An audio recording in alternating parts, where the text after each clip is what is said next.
Y estamos. Bueno, estamos iniciando una nueva serie de contenidos. La primera parte estuvieron relacionadas con los conceptos principales de sociología, cómo nos vinculamos con el ambiente. Hablamos también de esas teorías sociológicas de carácter general, así como esas corrientes que involucran al ambiente y al ser humano en la gestión de este ambiente. Y luego empezamos a hablar del concepto de lo que es la teoría general de sistemas para comprender también lo que son los sistemas sociales complejos.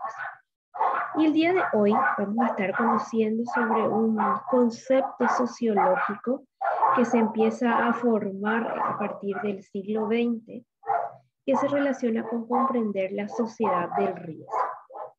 Entonces, cuando estamos hablando de una sociedad del riesgo, de este concepto, tenemos que recordar algunos eventos históricos que son los que marcan esta línea de pensamiento y el por qué el ser humano empieza a cambiar su visión del mundo. Entonces, cuando nos ponemos a pensar qué pasó en esta primera mitad del siglo XX, tenemos que recordar que veníamos de finales del siglo XIX, en donde iniciaron las primeras dinámicas de globalización, se intensificaron mucho actividades industriales, ya se empezó a desarrollar un intenso comercio internacional, el oro era una moneda de cambio muy importante, pero después viene la Primera Guerra Mundial. Con esa Primera Guerra Mundial, el ser humano empieza a ver como paradas actividades de carácter socioeconómico, ciertos avances desde el punto de vista industrial, de industrialización. Entonces hay como un periodo de recesión al finalizar la Primera Guerra Mundial. Incluso luego de esta posguerra viene la Segunda Guerra Mundial. Entonces estos dos eventos de guerras mundiales, principalmente dados en lo que es la zona europea, hace que el hombre empiece a darse cuenta que aquellos grandes inventos, aquellos importantes descubrimientos que estuvo realizando, pueden no cumplir precisamente la finalidad con la cual el ser humano pensó que estaba creado. Y esto sobre todo pasa con el descubrimiento y el uso de todos los elementos químicos que tienen carácter radioactivo. Como se descubren mucho a finales del siglo XIX, comienzo del siglo XX, varias propiedades químicas radioactivas y los usos que se le puede dar, y principalmente fueron pensados en usos de medicina a estos elementos químicos, pero curiosamente el uso a gran escala que se le da por primera vez es la bomba atómica. Entonces, ¿qué pasa con el ser humano? Pasa que empieza a pensar, yo hice un descubrimiento, el descubrimiento fue pensando en qué utilidad médica, de beneficio se le puede dar a este descubrimiento que tuve, pero en realidad se le da un uso más bien bélico e incluso en contra de la propia vida de otro ser humano. Entonces esto lleva a una reflexión del ser humano, sobre todo dentro del grupo sociológico, dentro de los grandes sociólogos y pensadores de la época, y surgen grandes cambios a partir del año 1940, cuando se halla el cierre de nuestra Segunda Guerra Mundial. Empieza el ser humano a hablar del respeto por sobre toda la vida. Esto va a dar origen a lo que es la Declaración de los Derechos Humanos, que va a ser un gran cambio histórico en todo lo que es el manejo de carácter mundial de las poblaciones. Se empiezan a crear unas importantes asociaciones de países justamente para evitar que vuelva a surgir otra guerra de carácter mundial. Y es así como nace la Organización de las Naciones Unidas, con sus diferentes áreas de gestión y de trabajo. El área de la salud, el área educativa, el área de la economía, el área de la gestión política pública. Entonces se dan importantes cambios y van a resaltar desde el análisis sociológico del comportamiento del ser humano en esta época dos síndromes.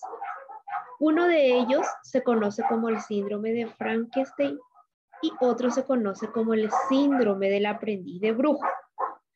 El síndrome de Frankenstein hace referencia a la importante novela de Mary Shelley, la novela de Frankenstein, en donde el creador utiliza o varias partes de cuerpo para dar vida a un nuevo ser, a Frankenstein, y finalmente descubre que su creación se vuelve en contra suya. O sea, Frankenstein termina volviéndose en contra de su propio creador.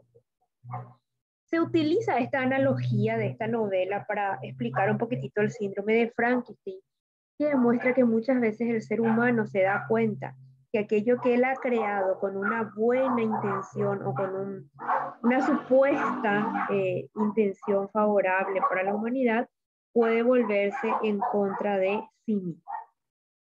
Y el síndrome del aprendiz de brujo tiene que ver con el hecho de que muchas veces el ser humano no tiene el control de las cosas así como realmente él piensa que las tiene.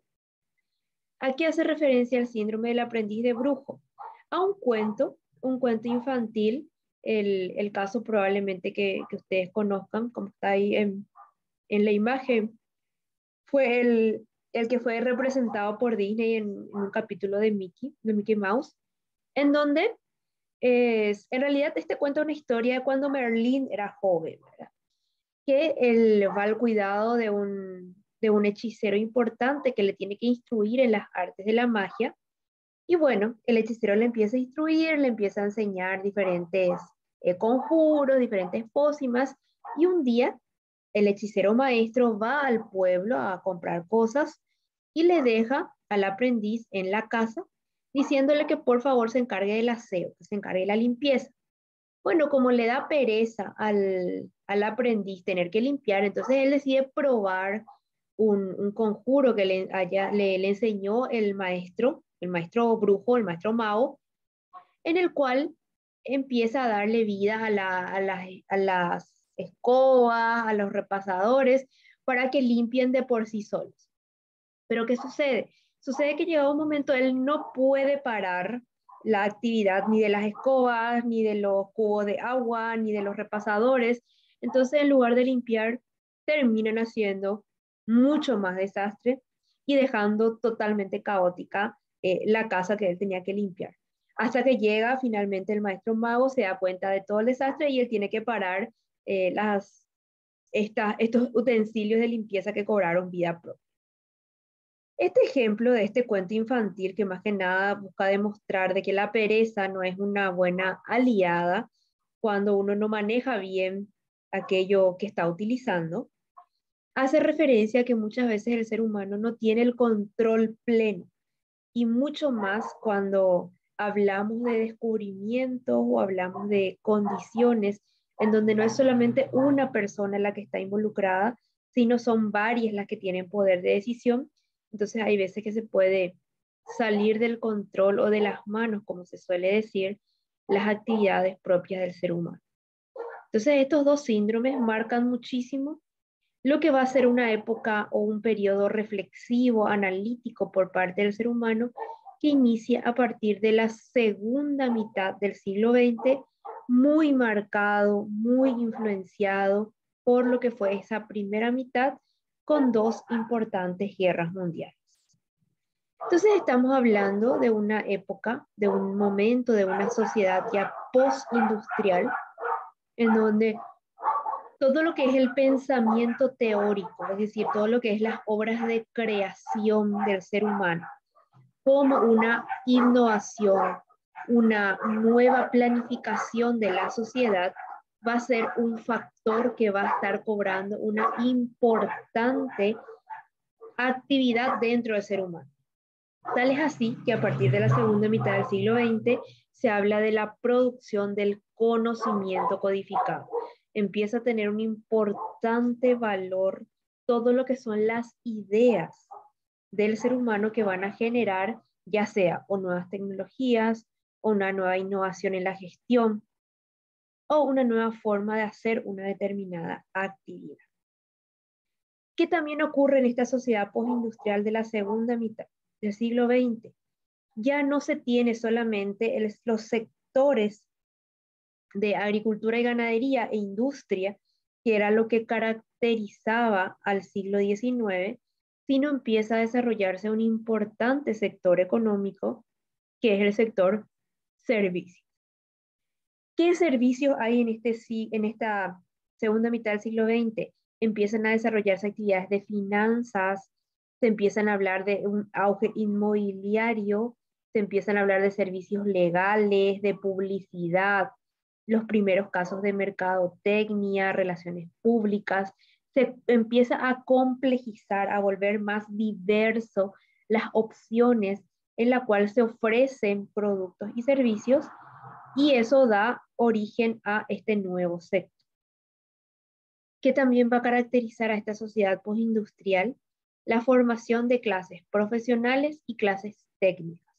Anteriormente existía una clase obrera y existía una clase, bueno, actividad agrícola ganadera en las zonas rurales, y en las zonas más urbanizadas existía la clase obrera y la patronal.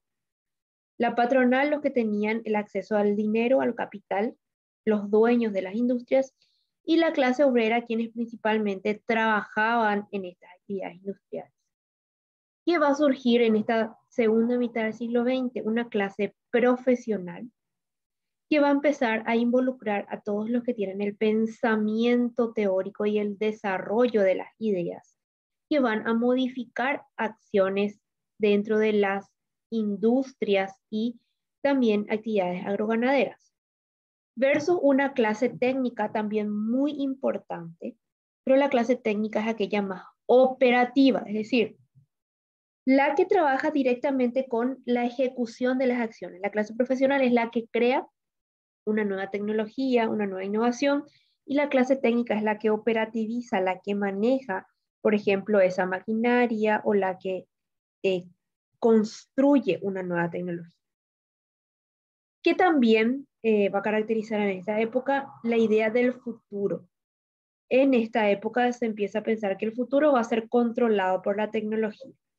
Y aquí el ejemplo que siempre solemos dar es un famoso dibujito de la época, que eran los supersónicos, los primeros supersónicos que nacen en 1960, en donde se pensaba que para el año 2000 la familia iba a vivir todo rodeada de tecnología, tenían el robot que hacía la limpieza, los autos volaban, se pensaba que la tecnología era la que iba a dominar el futuro y todo iba a ser tecnológico. Después sí nos fuimos dando cuenta de que no era así, al menos como se pensaba en esa época. Y en cuanto a cómo se dan las tomas de decisiones, se habla de una nueva tecnología intelectual. Es decir, ya no se empiezan a tomar decisiones desde el punto de vista económico y desde el punto de vista social, solamente centrados en el concepto económico, en el concepto de mejora o incremento de un Producto Interno Bruto, sino se habla de una tecnología intelectual, es decir, cuáles son las mejores opciones desde el punto de vista tecnológico para tomar esa decisión, ya sea económica o social. Entonces, estas 5 características de las sociedades postindustriales van a repercutir, van a dar origen a un proceso al que le conocemos con el nombre de globalización. La globalización tiene un importante componente económico, pero también tiene una dimensión histórica y tiene una dimensión social. La globalización es ese proceso en el cual se empiezan a difundir de manera general, de carácter mundial, ciertas pautas de conductas en el ser humano. Y una de ellas es el concepto de la economía global, que incluye la economía global muy marcada también después de que hayan finalizado estas 2 guerras, con la creación de ciertas transnacionales. Es decir, muchas de las empresas ya no solamente tienen sede en un país de origen, sino que empiezan a crear otras áreas u otras sedes en otros países o en otros sitios. Esto empieza a crear ciertas divisiones internacionales de trabajo y redes de comercio. Yo puedo ser una empresa que tiene un capital alemán, por ejemplo, pero estoy instalando mis plantas industriales en países de Sudamérica o en otro país que no es precisamente el país de origen del capital. Eso es lo que conocemos como empresas de carácter transnacional. Esto hace que las economías sean incluyentes, pero a la vez también sean excluyentes. ¿Por qué? Y porque como el aumento de la productividad depende mucho de la información y esta información se traduce en la tecnología que yo tengo, es incluyente porque permite que países que anteriormente no tenían el capital ahora sí puedan acceder a él. Pero es excluyente porque si no tenemos el capital, no pueden darse estas actividades de carácter global en cuanto a todo lo que es uso de nuevas tecnologías. Entonces, según un sociólogo que fue Castell, él expresa que lo característica de esta nueva economía global en el contexto de la globalización no es tanto el cambio de agricultura a industria, y después de industria a servicios, sino la relación, cómo se empiezan a estrechar esas relaciones entre agricultura, industria y servicios desde la información. ¿Por qué? Y porque anteriormente alguien producía un vegetal, un rubro en la agricultura o en la ganadería, y eso era consumido de manera directa. Y la industria era para otro tipo de actividades, por ejemplo, no sé, para producir manufactura de ropa o una manufactura de un metal. Pero en esta nueva economía global, por ejemplo, los productos de la agricultura se utilizan en la industria, se empiezan ya a darle un valor agregado y producir nuevos productos. Entonces, si yo tengo inicialmente trigo, no solamente lo voy a vender como trigo para producción de harina, sino que además me va a dar harina, me va a dar cereal en granos, me va a dar diferentes productos vinculados a la industria. Y estos productos que se generan se vinculan con el sector servicios. ¿Por qué? Y porque ahora la venta ya no es tan directa, ahora necesito estrategias de marketing, necesito también estrategias de relaciones públicas, necesito contratar, por ejemplo, una asesoría legal para ver cómo es la mejor producción y venta de mi producto. Necesito también, por ejemplo, todo lo que está vinculado con contratar un seguro, tener un sitio, un lugar en el cual yo pueda hacer mi producción y mi venta. Entonces se empiezan a estrechar las relaciones entre los sectores. Eso es lo que va a caracterizar a mi economía global. Ya no van a estar separadas agricultura, ganadería, industria y servicios. No, van a estar muy estrechamente relacionadas unas con otras. Pero esta globalización también está muy vinculada con la cultura global. Es decir, se empiezan a crear ciertas pautas culturales que se replican en diferentes países y en diferentes áreas a nivel mundial. Y es lo que se conoce con el fenómeno de la McDonaldización. Una de las primeras empresas de comida rápida, o sea, desde el concepto de la comida rápida en sí, es McDonald's. Entonces se utiliza el nombre de la McDonaldización para expresar como ciertas pautas culturales que pueden incluir música, cine, formas de conducta que se van replicando en diferentes lugares del mundo ya como una característica cultural, como un recurso inmaterial cultural ya de dominio, no de una sociedad, sino de dominio mundial. Y luego, ya más adelante, cuando nace Internet, esta cultura global se difumina incluso muchísimo más.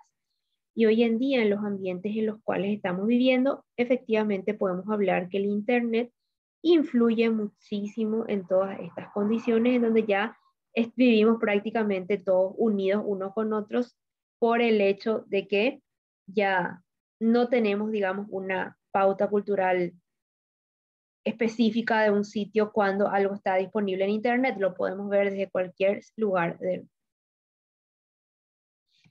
Pero esta dinámica de la globalización viene acompañada de una dinámica de reflexividad. Un importante filósofo que fue Lamo de Spinoza habla de la sociedad reflexiva del siglo XX, justamente hablando de que después de 1950 la sociedad empieza a basarse en la ciencia. El pensamiento racional es algo que se generaliza. Ya los actores sociales empiezan a hablar de una reflexión científica de la misma sociedad y se empieza a acuñar el concepto de la etnociencia. Es decir, ciertos conceptos científicos empiezan a construirse y a utilizarse en la vida cotidiana. Esto también porque como el ser humano empieza a tener muchísimo más acceso al conocimiento y a la ciencia, entonces va a empezar a incorporar estos conceptos científicos a su vida cotidiana. Y un importante sociólogo, que es al que nosotros vamos a conocer con este concepto, que es Ulrich Beck, nos habla de una modernidad reflexiva. Y él dice que el ser humano lleva adelante dos pasos. Primero, empieza a reflexionar sobre esa autoamenaza que es él para sí mismo cuando no tiene el control, lo que estuvimos conociendo como el síndrome del aprendiz de brujo. Y esta autorreflexión le va a llevar al ser humano a tomar conciencia de sus actos, a pensar antes de actuar, a no ser tan impulsivo como era en los siglos anteriores. Y esto va a dar lugar a una nueva forma de sociedad que se va a llamar sociedad del riesgo. La sociedad del riesgo no quiere decir que existan condiciones más arriesgadas que las que existían con anterioridad, sino quiere decir que el ser humano toma conciencia del riesgo. El ser humano empieza a volverse consciente que existen estos riesgos y empieza a actuar en consecuencia de cómo hacerle frente a estos riesgos. Entonces vamos a tener dos aristas. Un siglo XIX, un siglo moderno, en un mundo tradicional, en donde el ser humano veía la naturaleza como algo que tenía que conocer y algo que tenía que dominar porque él era el dueño de todo, a un siglo XX, sobre todo segunda mitad del siglo XX, que lleva por nombre una posmodernidad, en donde el ser humano se vuelve reflexivo y el ser humano empieza a reconocer que existen amenazas sociales, de que él mismo cuando no lleva correctamente sus acciones puede volverse una amenaza contra otros seres humanos. Entonces, ¿qué aporte da la sociología a este concepto de riesgo? Lo que estuvimos viendo es que la modernidad con la reflexión del ser humano empieza a poder visualizar una cultura del riesgo. Entonces el ser humano, ¿qué va a buscar? Va a buscar reducir los riesgos de un área, de un modo de vida, para poder evitar que exista el daño a la vida como lo estuvo viendo hasta ese momento. Y también empieza a darse cuenta de que existen ciertos riesgos que le son desconocidos. Es decir, hay riesgos que puede prever, pero no todos los riesgos pueden ser previamente conocidos. Algunos son desconocidos y el ser humano tiene que estar preparado para hacerle frente a esos riesgos que le pueden llegar de manera desprevenida, es decir, sin una preparación previa. Entonces, ¿de qué hablamos cuando hablamos de una sociedad del riesgo? Es un tipo de sociedad a partir del siglo XX en donde el ser humano se va a volver reflexivo ante sus actos. Esa es la sociedad del riesgo. No es una sociedad diferente, sino lo que le va a diferenciar es el hecho de que el ser humano se va a volver reflexivo de sus propios actos. Esta sociedad es eminentemente industrial y muchos de los riesgos que existen se derivan de la industria. O sea, la industria es un aspecto muy considerado porque muchos de los riesgos se derivan de las actividades industriales. El que por primera vez expone esta palabra sociedad del riesgo es este filósofo Ulrich Beck, que él escribe un libro, un tratado. Yo les compartí el libro, ahora está de libre acceso, para que ustedes lo puedan descargar, lo puedan tener, que se llama luego La Sociedad del Riesgo de Ulrich Beck. Es bastante interesante la reflexión que propone este autor.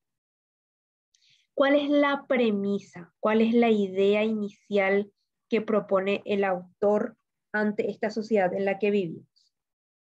¿Cómo yo puedo evitar o minimizar o canalizar los riesgos que se producen sistemáticamente en los procesos de la modernización del siglo XX y limitar estos riesgos o repartir estos riesgos entre varios actores para que el daño no sea tan importante para un actor, de tal modo que estos riesgos no obstaculicen el proceso de la modernización ni sobrepasen los límites de lo soportable, es decir, de lo que puede ser asumido tanto desde el punto de vista ecológico, desde el punto de vista médico, desde el punto de vista psicológico y desde el punto de vista social. Entonces, la gran premisa, la gran pregunta que tenemos en la sociedad del riesgo es cómo gestiono los riesgos. No es tanto conocer el riesgo, que es algo que sí o sí lo tenemos que hacer, sino cómo gestiono el riesgo. Esa es la gran premisa de la sociedad del riesgo. Entonces, ¿qué es lo que sucede en una sociedad del riesgo?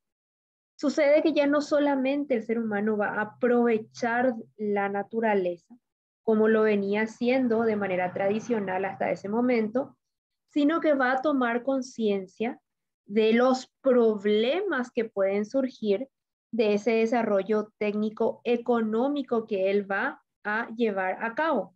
Entonces, como estuvimos hablando en esta sociedad del riesgo, lo característico es la modernización reflexiva. Lo que sucede en la sociedad del riesgo es que el ser humano reflexiona sobre las consecuencias de ese desarrollo técnico y económico. ¿Y cómo se crean los riesgos? Bueno, principalmente los riesgos se crean en las fuentes de la riqueza de la sociedad moderna, específicamente en la actividad industrial. ¿Y qué es lo que se ve? Y se ve que el ser humano cuando tiene poder adquisitivo, cuando tiene capital, como el caso de las naciones ricas, ¿qué tratan de hacer?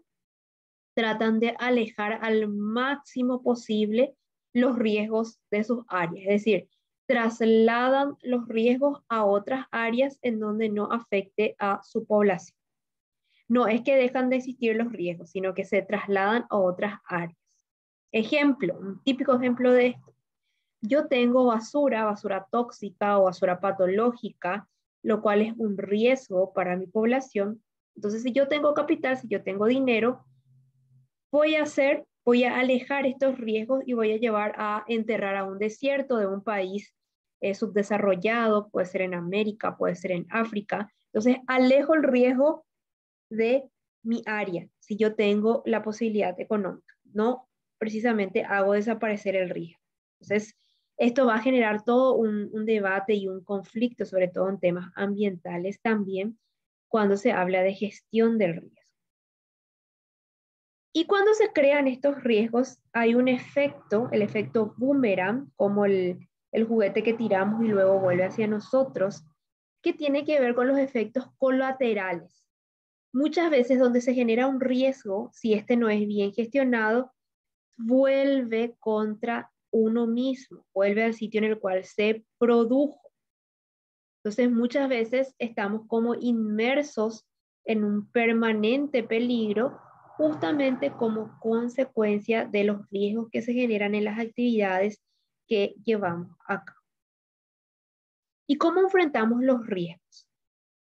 Como lo característico de la época, los riesgos se enfrentan desde la reflexión. ¿Por qué? Y porque esta reflexión va a permitir que las personas que generan los riesgos, que son víctimas de estos riesgos, empiecen a reflexionar y desde esa reflexión empiecen a gestionar los riesgos. Un riesgo no puede ser gestionado si no anteriormente no ha sido analizado o no ha sido reflexionado.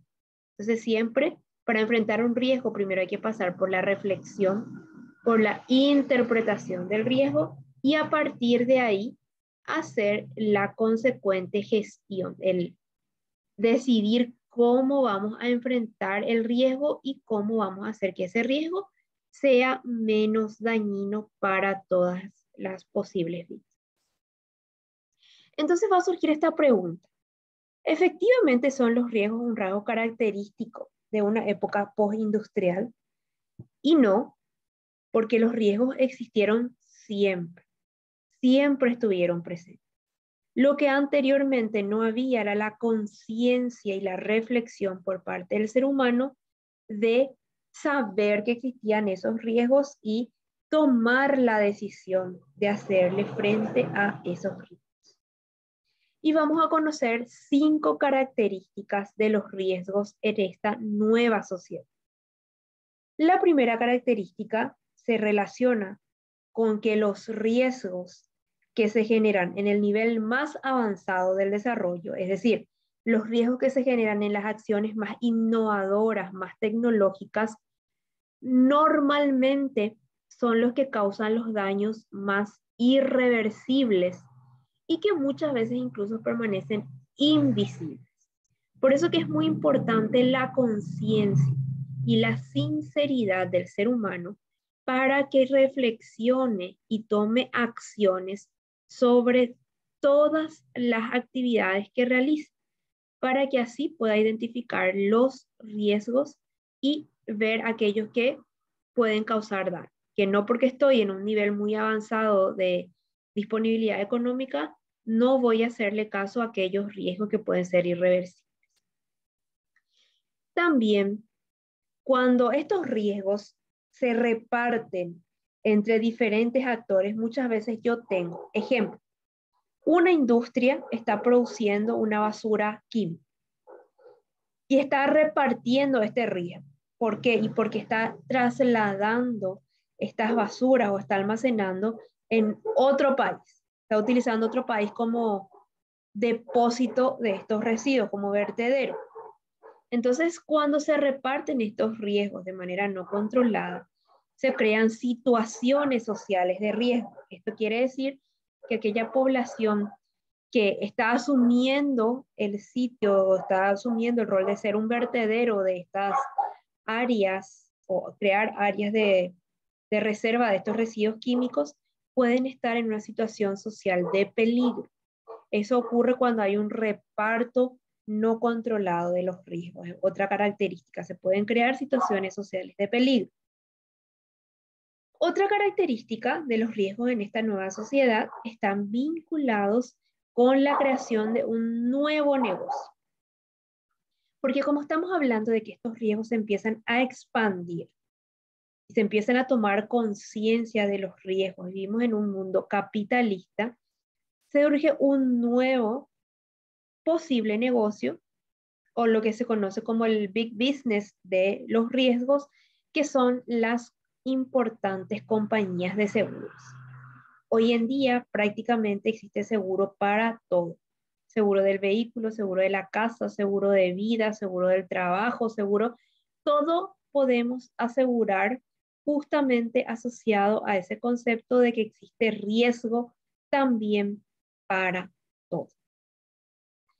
Otra característica de esta nueva sociedad es el saber de los riesgos.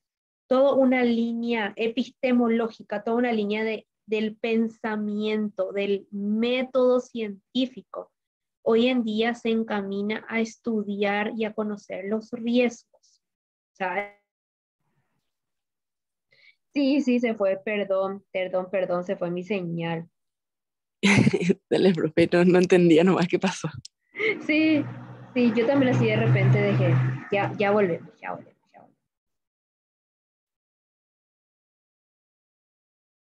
Bueno, estábamos hablando de nuestras características. Estábamos hablando de que surge toda una nueva línea de investigación del saber de los riesgos. O sea, hay una nueva área del conocimiento que se va a encargar de estudiar todos estos riesgos. Y es más, hoy en día el estudio de estos riesgos forma parte de importantes políticas, tanto públicas como privadas, para acceder a crédito, por ejemplo. Si uno quiere acceder a un crédito de una determinada actividad, hoy en día hay análisis de riesgo. O si uno quiere, por ejemplo, tener una aprobación dentro de un marco legal, un marco legislativo para una actividad, necesita pasar por un análisis de riesgo.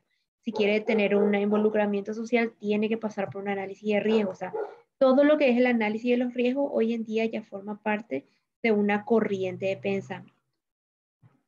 Y una quinta característica, y no menos importante, es que varios riesgos que son de reconocimiento social hoy en día tienen un contenido político. Es decir, se pueden convertir en banderas políticas de campaña. Ejemplo, si yo tengo un riesgo social como posible daño ambiental porque hay residuos no tratados en un sitio o posible riesgo ambiental porque en una determinada comunidad hay excesivo uso de agroquímicos. Entonces, esos riesgos que son muy sensibles desde el punto de vista social de la población se pueden utilizar como contenido político. Y lo podemos en varias ocasiones ver e incluso identificar que cuando empiezan las campañas para el intendente, el presidente, el senador, el diputado, empiezan a tomar como banderas de campaña estos riesgos y decir, yo voy a combatir tal riesgo, yo voy a hacer frente a tal problema. Entonces se convierten en banderas políticas de campaña que por supuesto no siempre se cumplen, ojalá que así sí lo fuera, ¿verdad? Pero no siempre se cumplen. Entonces se pueden convertir en banderas políticas estos probables riesgos. Entonces, Justo ahora, dando sí, tiene decime, te escucho. difíciles a veces de solucionar. Era ayer nomás dimos.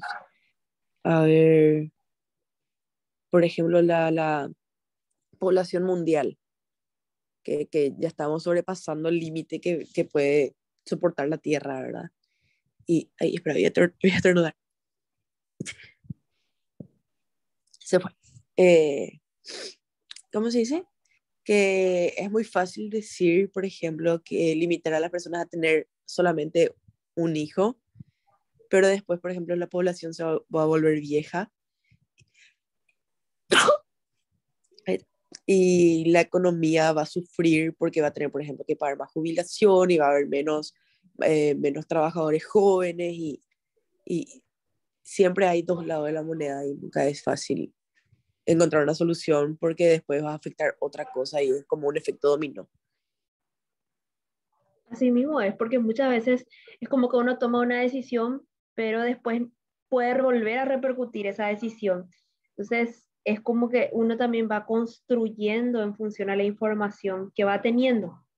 Y siempre tenemos que estar preparados un poco para lo que pueda surgir desde las decisiones que tomamos. ¿Verdad? A veces van a ser las correctas, a veces no. Entonces, es ir tomando esas decisiones. Y sí, es así. Y cuando vivimos en contextos de mucha más incertidumbre como la que tenemos ahora, efectivamente sí, es así mismo. Vivimos en esa constante dicotomía, ¿verdad? Entre esas dos opciones que tenemos, como las dos caras de la misma moneda, que finalmente no sabemos cuál es la que efectivamente conviene. Así mismo, Sofi, como estás comentando. Entonces, son nuestras 5 características. Nuestros riesgos, cuanto mayor capital hay, se pueden convertir en irreversibles e invisibles. Los riesgos pueden crear situaciones sociales de peligro. Los riesgos ayudan a un nuevo negocio que son los seguros.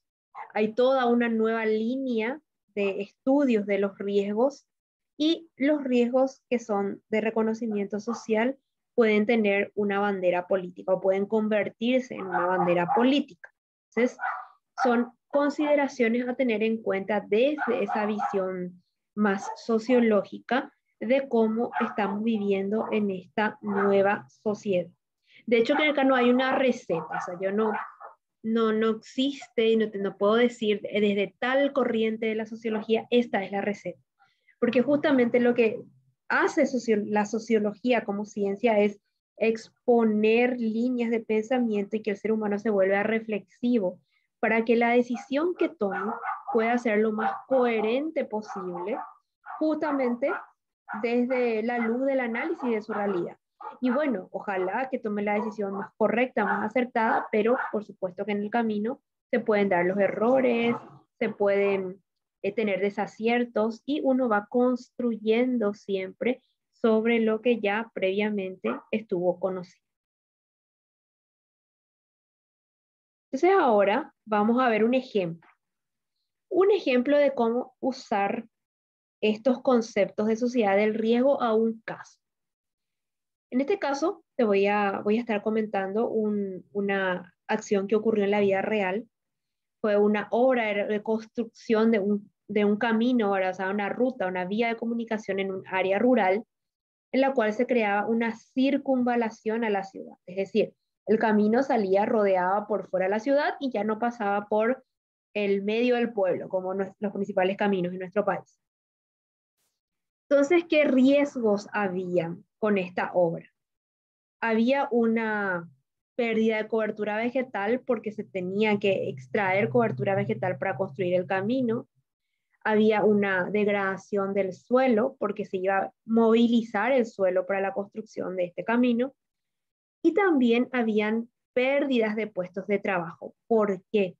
Y porque las personas que tenían sus sitios de venta sobre la ruta original, vamos a decirle, cuando se hacía la circunvalación, iban a ver que sus eh, actividades tenían menos clientes, menos personas llegaban. ¿Por qué? Porque ya lo que hacían el viaje de un sitio a otro no pasaban por la ciudad, sino directamente tomaban la circunvalación, que era más rápido.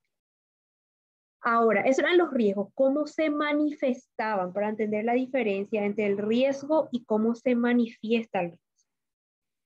El riesgo se manifestaba con la manifestación es lo que uno ve. Uno ve, por ejemplo, con la pérdida de la cobertura vegetal, la degradación del suelo, que habían procesos erosivos fuertes, que se estaban formando cárcavas, que esas áreas de préstamo, las áreas de donde se quitaban el suelo para ir y rellenar y construir la vía, quedaban descubiertos. Entonces ahí habían muchas dinámicas de erosión. Entonces esa era la forma en la que se manifestaban esos riesgos ambientales relacionados con la degradación del suelo y la pérdida de cobertura vegetal. Y todo lo que se vincula con estas pérdidas de puestos de trabajo de la población se vinculaban con manifestaciones. Los que tenían puestos, sitios de venta, empezaron a manifestarse, a acelerar la ruta, porque decían que el tramo antiguo era el más importante, el histórico, que iban a perder su puesto de trabajo.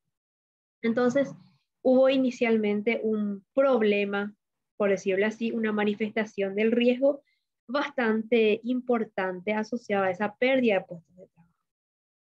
Ahora, ¿cómo una vez que yo analizo, ¿verdad? Identifiqué estos riesgos, observé, porque acá muy importante es la observación y la reflexión a partir de lo que yo veo, todo lo que estaba sucediendo, cómo se gestiona el riesgo? El riesgo se gestiona desde una ingeniería de riesgo, que es específicamente desde la creatividad de la persona a la que le toca gestionar. No existe aquí ninguna receta para gestionar el riesgo. Depende muchísimo de la creatividad y cómo decida la persona enfrentar. Y es muy interesante porque en Paraguay, hoy en día, quienes hacen toda esta parte de gestión del riesgo, y suelen existir unos cargos que son técnicos socioambientales. Y les cuento porque es un probable campo de trabajo en el cual también ustedes pueden llegar a estar en algún momento trabajando. Aquí trabajan ingenieros en ecología humana, trabajan ingenieros ambientales, trabajan trabajadores sociales, y que normalmente se le da a este equipo de técnicos socioambientales. Se le da a trabajar con este tipo de acciones, o sea, cómo hacerle frente a esta problemática ambiental, pero también a la vez social. En este ejemplo, ¿qué se hizo?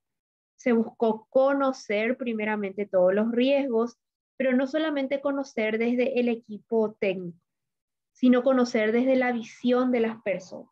Se habló con las personas, se les preguntó qué veían ellos como un problema. Luego se socializó, se hicieron grupos, reuniones públicas para hablar de lo que diferentes grupos decían que veían como riesgo a esta obra, y se trató de buscar una solución participativa, es decir, que desde ellos nazca una solución a este sitio. ¿Cuál fue la solución en este caso en particular?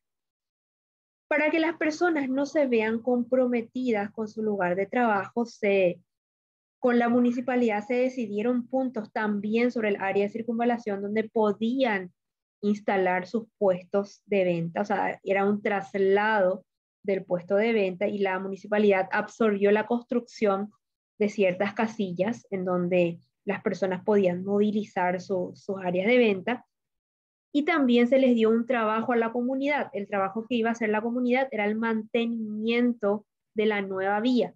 Entonces, ellos iban a colaborar para que durante el proceso de construcción se haga el mantenimiento de las áreas de préstamo, para que esas no queden totalmente descubiertas sin vegetación. Ellos después iban a encargarse de sembrar hierbas, toda la parte de pasturas, herbáceas, para que no se pierda toda la cobertura vegetal. Entonces, a partir de esta solución participativa, luego se correspondía implementar y monitorear. Aconteció bastante bien en la implementación de esta acción porque no era un tramo de construcción también muy grande, no era un trayecto muy extenso, pero se trabajó bastante bien con la comunidad y la comunidad fue muy reactiva, es decir, se decidió involucrarse de una manera positiva, es decir, no solamente se plagueó como a veces ocurre en Paraguay, sino que decidió hacer algo positivo para salir adelante ante esta situación de riesgo. Entonces, es importante ver qué uno puede hacer.